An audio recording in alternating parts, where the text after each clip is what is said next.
everybody, and welcome back to the second episode of Season 2. I'm here with Joseph Gonzalez. He's the movement detective helping executives around the world from his base in New York City solve their stiff body issues from the source. Ay!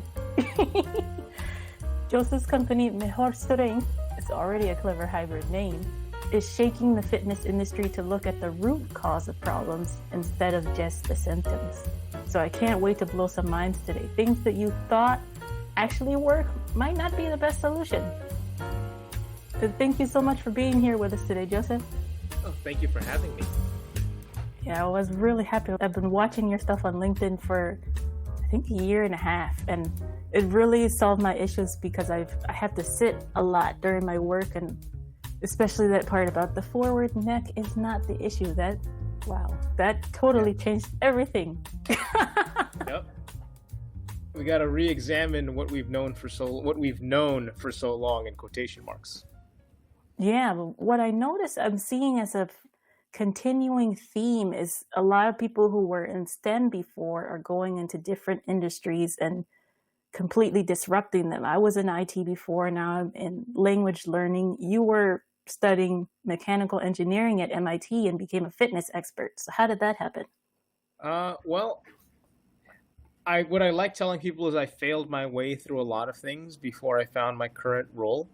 I was always smart, I was always intelligent, and I knew that, right? But at MIT, nothing really sparked interest. Like, I did mechanical engineering because I originally wanted to study physics. That was my first love in high school. Like, I loved physics problems. Like, I thought like my physics professor was like the coolest person ever. And I realized that when I went to MIT, I dug into physics and I didn't like it. I didn't like the theoretical stuff. Like, it just didn't do it for me. So I said, mechanical engineering, I want something more hands-on. And mechanical engineering was the same way. Even in finance, like, a lot of the stuff that they gave us was very, very theoretical or hypothetical, really.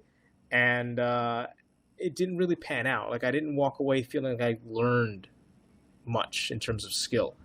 And so I left and I tried to figure out what I wanted to do, right? Because at the time, my best job offer was in the Midwest or be unemployed in New York City. So I said, I'm a born and bred New Yorker. So I was like, I'm going to go back to New York City. And I jumped around from job to job. I even worked at a comic book shop. I started training in martial arts, and that's how I found my segue into fitness. My second teacher at the time said, why don't you be a trainer? That way you can have more free time and then train with us more often, right? It was very selfish on his end, the recommendation. But I did it, and I discovered two things. One, I loved helping people. And two, I had a knack for teaching. A lot of people, like my first session, I came in and I'd been following a couple of physical therapists and trainers at the time. And after I got done coaching my first client, all of the other trainers in the gym had been watching me. And they walked in and they said, hey, how long have you been doing this? And I was like, this is my first session. I didn't actually decide to make this my career until a few years in, where I took my first educational workshop in Indianapolis. Like, I flew out there. And this guy got up on stage and started talking about like breathing mechanics and how it can cause so many issues down the line with your nervous system, with your fight or flight response. And I said, oh, okay, so there's actually some more to this stuff than just like grunting and like tensing and lifting all the heavy things. Wow. Yeah, that's crazy. You never know what's going to come up. That's a gift, though. A lot of people are very knowledgeable, but they don't know how to explain it to someone else. Yeah. And I realized that's another thing that when it came to language, like we were having the discussion in LinkedIn messaging back and forth, like, why is language so important? You have people that are very, very intellectual, but they can't convey an idea. You have people that can convey ideas, but maybe they don't have all the facts sorted out in their head, right? And you need both. And that's the thing with a lot of what I do now is that we searched far and wide. We did anecdotal stuff. Like, I've been a coach for 10 years, right? So I can tell you what works in the weight room. I can tell you what works with clients. And then when stuff breaks down, like when stuff doesn't work out, so I was like, all right, well, why did that happen? And for a long time, I didn't have any answers. I just kind of said, it's you're getting older, stuff doesn't work. It's fine when you're working at, like, let's say Crunch or New York Sports Club. Like, that's an okay response. But I was starting to get like executives that were coming in just because of location. And people wanted more of an answer. And it wasn't until I got injured about 4 years ago and no one had an answer for my issue that I found someone that could give me the answers that I wanted. And that's what completely took me into like left field. And that's when I stopped doing what everyone else was doing within the fitness industry, within the movement, the prehab, rehab industry. Wow, yeah. It's a real motivator when you got to figure out for yourself. Yeah. And you have clients that demand an answer. They're like, why? Well, a lot of people are frustrated. Like they've seen 5 or 6 people and they're like, nobody has any idea what's going on. And for me, that's the pressure for me. That's kind of like, ooh, we have a problem. Nobody knows how to fix this. Great. Let's dig in. Yeah. Right? Oh, sorry. Go ahead. Yeah, no, it kind of like what raised my intellectual curiosity about it. Because when I was training people in the gym for fitness, the first 6 years, it was fun. I loved it. I loved helping people. But the intellectual satisfaction wasn't there. Right? Like I could almost go in and just zone out and do my job. Right? I needed something that was going to challenge me intellectually. I needed something that was going to challenge me in a different way. And it's doing what I do now fulfills that need. Yeah, that's a good way to fit both in there. Yeah. Going into your methods a little bit, it's checking your YouTube channel and most of your posts, it's the complete opposite of what we hear all the time. So some of these, you're going to be shocked, guys. It's stretching and foam rolling is a waste of time. Core strength is not important. And my personal favorite, forward head posture is not the issue. So it might be the New Yorker in you, but what gives you the courage to say the opposite of what everyone else is saying? Honestly, it's the ungodly amount of reading that my mentor has forced me to do.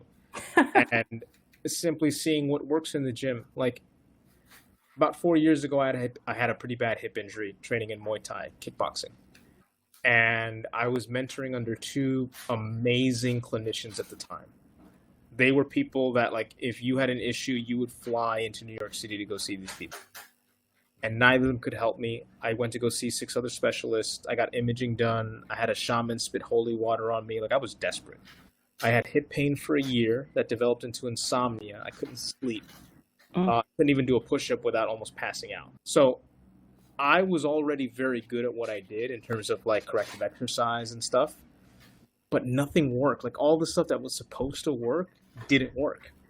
And so I met my mentor through a mutual friend and he cleaned up my hip in 6 minutes, 1 drill.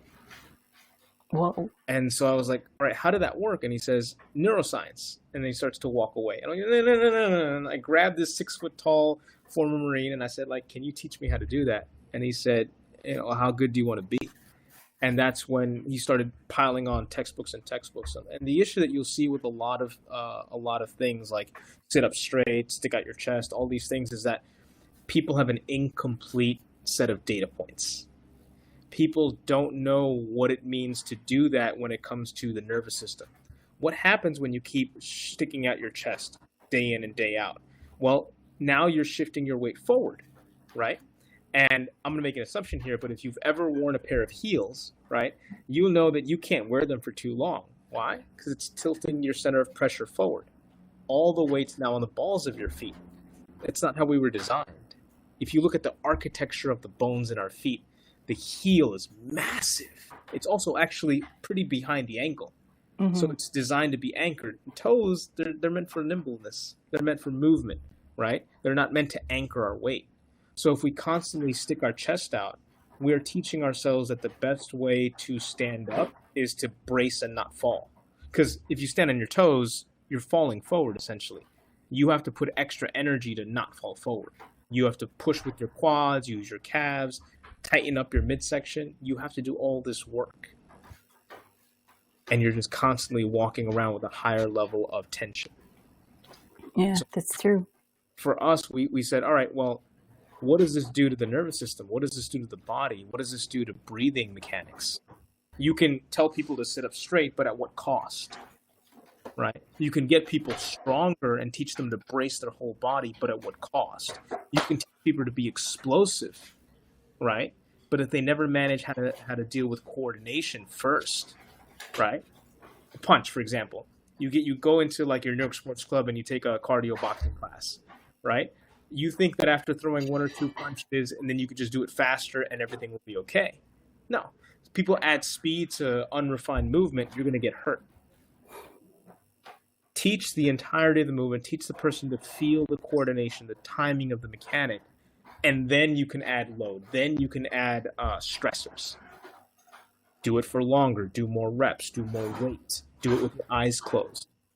It's another reason not to wear those torture devices. I hate heels.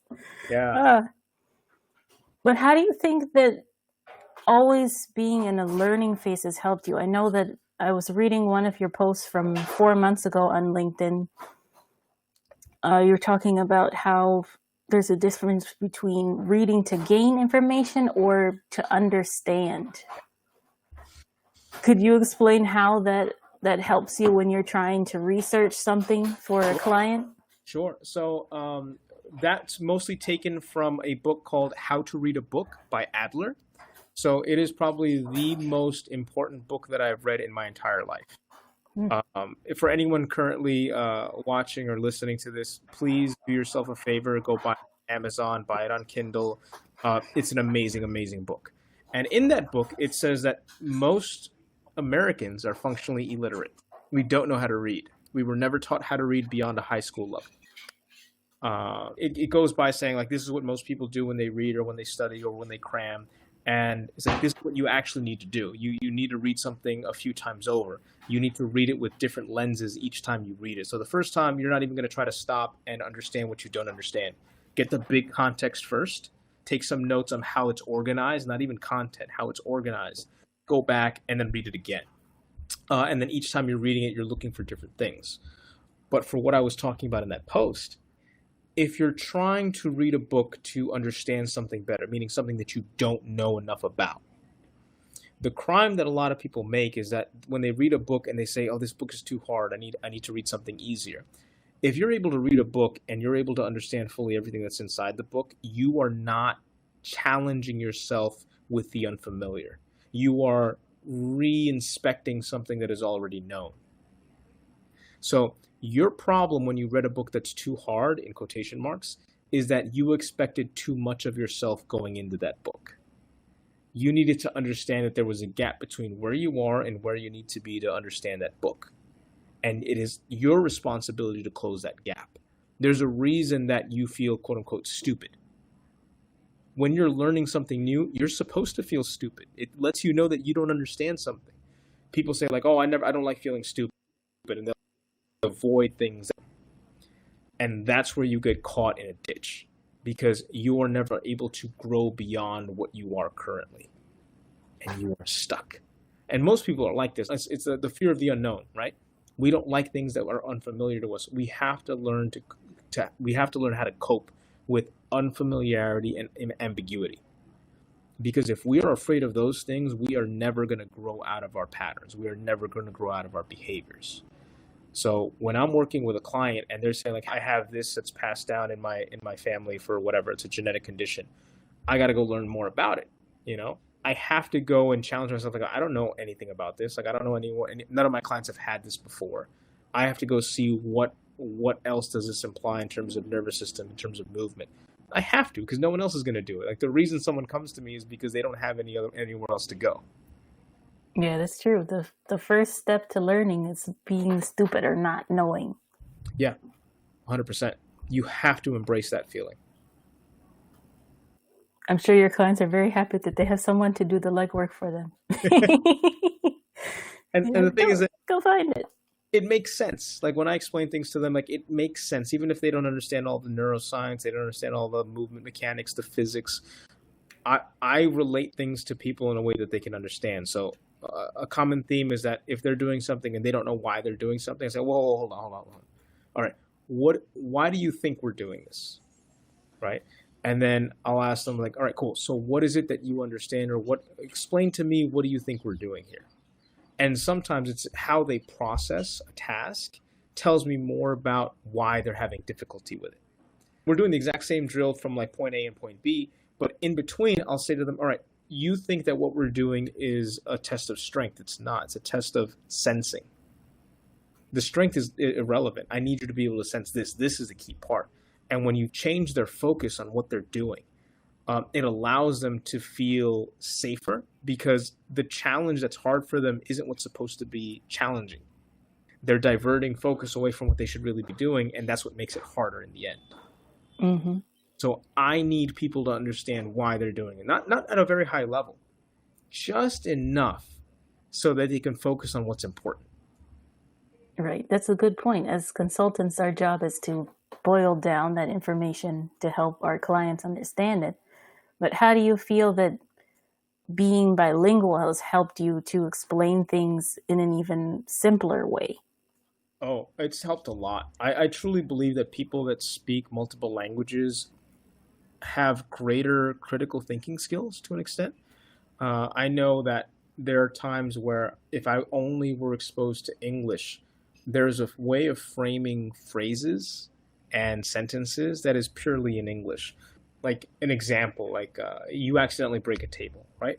It's like you could say in English, like I accidentally broke the table. In Spanish, you might say, se quebró la mesa. But you don't necessarily say like, yo quebré la mesa. You could say that, but it's both of them flow more naturally. Both of them can flow naturally, meaning there's many ways to interpret a statement, right? And that's the thing that people have to understand, is that there's more than one way to skin a cat. There's more than one way to convey an idea. If someone is into numbers, then you can use numbers and graphs to explain what's going on. If they need a story or a parable, you need to relate to the characters in the story, right? There's a way of describing something, even in Chinese. If you're just trying to describe something and it's a hard thing to describe in Chinese, you would say, not this, not this, not this, not this. So you would describe around the thing so that people have a better sense of what you're describing. So I think that language, being better able to understand and view things through a different lens, allows me to better communicate with my own clients, because it's like, if English isn't their strong suit, like, all right, cool. Well, how would I say this in a different way? You have to calibrate your words for the audience. And I think that's the thing that a lot of people don't know how to do, is that they think that everyone can read their mind and know what they're trying to say.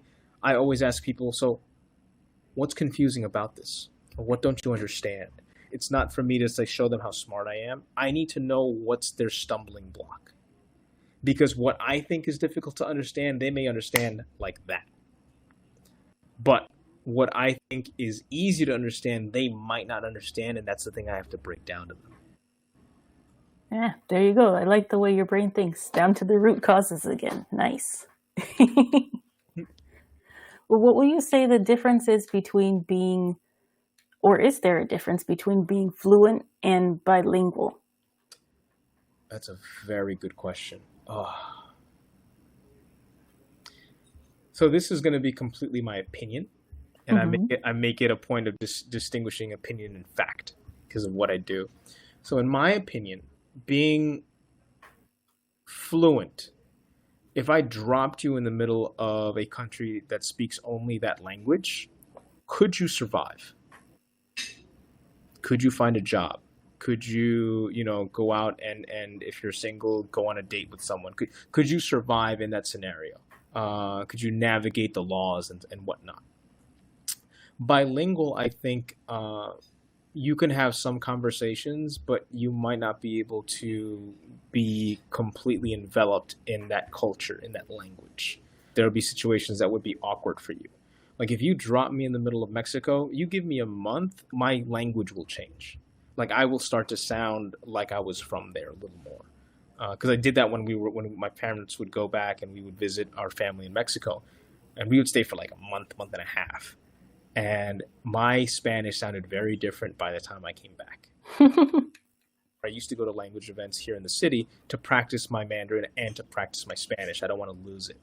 And the moment I opened my mouth, I had a woman from Colombia like snap her head around. She's like, "Oh, eres de Mexico." She's like, "I love your Spanish." Because you have people that like sometimes struggle, like for whatever reason, they didn't practice it growing up. Their parents didn't think it was that important, whatever the reason is. and they lose a bit of it. They it sounds like their Spanish was learned in high school or in college. Like it's not in them. Like there are moments where I think in Spanish. Like when I get hurt, I like you stub your like, it's like that's not English. That's Spanish, right?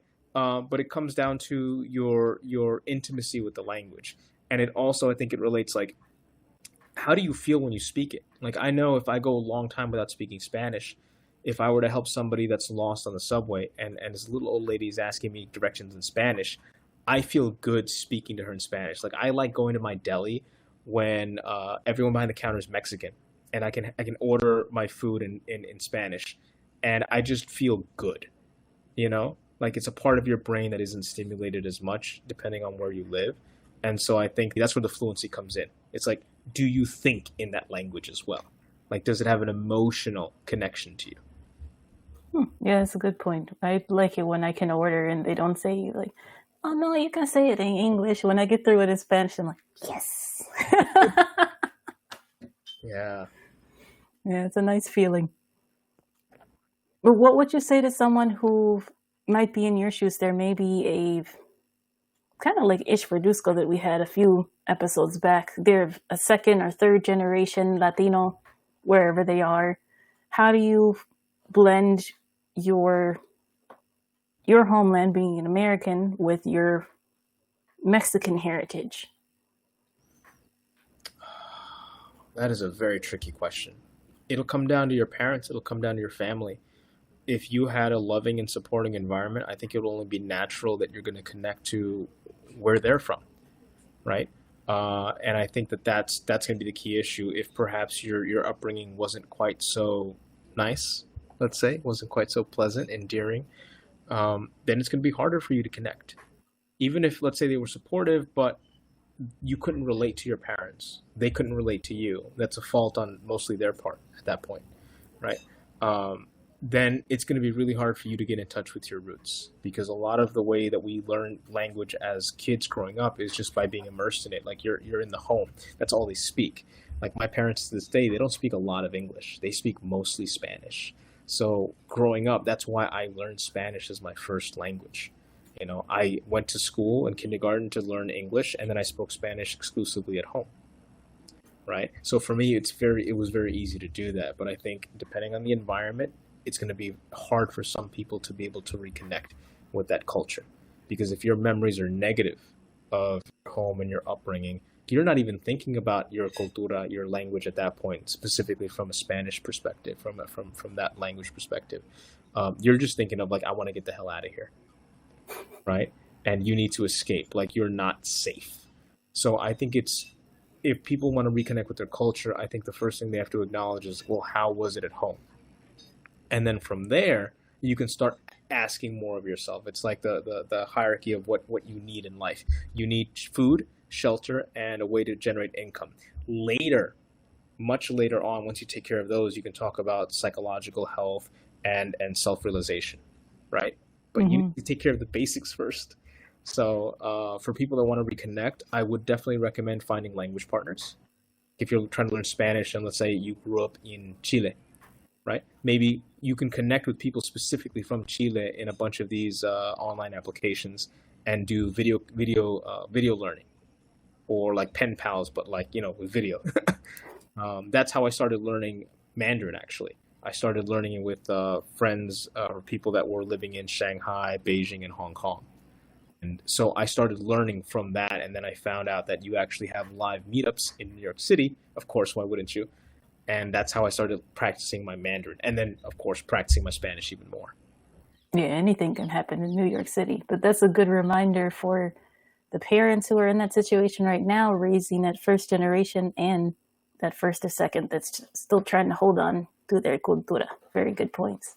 It's hard because as Latinos, right, Mexican American for myself, in our culture, growing up, for me at least, like mental health wasn't something that was talked about. Like it's not something that was okay. Now it's significant. Like one of my buddies that I play Call of Duty with pretty consistently, he's told the whole group that he's on meds for depression, right? He's going to see a therapist. And I thought that was amazing. I thought it was amazing that he felt comfortable enough to talk about those things. Like it's this generation now that are having kids, like my generation, like I'm 36. We need to be able to confront ourselves and talk about and work through our mental health, because it's something that was denied or considered taboo by previous generations. So I think that if you want to get in touch with your cultura, get back in touch with yourself first, so that you're able to be more ready to go back and tackle that stuff. Because if you're struggling to get better at your Spanish, it can be very frustrating. And if you have other triggers going on because of whatever your past was, it can make that learning much more difficult. Mm-hmm. That's true. And thank you so much, Joseph. I don't want to take a lot of your time today, but if someone wants to reach out to you for more wisdom, can they find you? So they can find me on my website, www.mejorstrength.com. And if you look on contact, it has my YouTube, my Instagram, my LinkedIn. Oh, okay, so you're everywhere. Awesome. Yep. Thanks again, Joseph, and we'll see you next time.